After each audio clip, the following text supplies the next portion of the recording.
వీళ్ళను మోసం చేయడం చాలా సులభం అనే ఒక లెక్కలేనితనం ఇది బాగా కనపడుతుంది నేటి సభలో. నిజంగానే మామూలు మనమైనా ఎవరైనా ఇది మనకు ప్రామిస్ చేసి ఆ తర్వాత చేయలేకపోతే నెక్స్ట్ కనపడి మళ్ళీ ఏదన్నా అడగాలనుకున్నప్పుడు ఆ రోజు చేసినప్పుడు చేయలేదు కదా అని అడుగుతాం. మరి రాష్ట్ర ప్రజలు అడగరనుకున్నారా, గుర్తు ఉండదనుకున్నారా, మర్చిపోయి ఉంటారనుకున్నారా? అంటే ఇది అందుకే ఇది లెక్కలేనితనం అని అనిపిస్తుంది. మనం ఏం చెప్పినా చెల్లుతుంది. ఎప్పుడైతే ఇది చెప్పలేకపోయారో,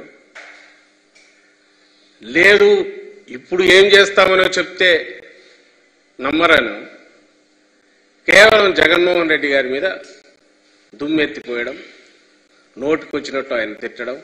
నిన్న మీరు గమనిస్తే రాష్ట్ర ప్రజలందరూ చూసి ఉంటారు.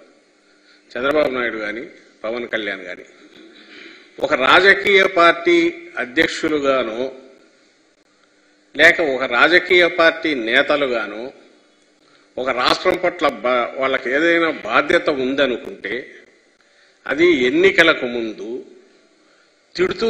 తిట్లతో మొదలుపెట్టి తిట్లతో ముగిస్తారా? లేక మేము ఏంటి చెప్పుకున్నా, లేదంటే మేము చేయాలనుకుంటున్నాం, లేదా ఇక్కడ వీళ్ళు చేయలేకపోయారు సో మేము వాళ్ళకంటే బెటర్గా మీకు ఇచ్చేస్తామని ప్రజలకు నచ్చజెప్పాలనే ప్రయత్నం చేస్తారా? అందులోనూ నిన్న 3 పార్టీలు కలిసి పెద్ద ఎత్తున మీటింగ్ పెట్టాలనుకొని అది ఫెయిల్ అయింది. That's a different issue. వాళ్ళు చెప్పిన దానికి అక్కడ జరిగిన దానికి అది డిఫరెంట్ ఇష్యూ.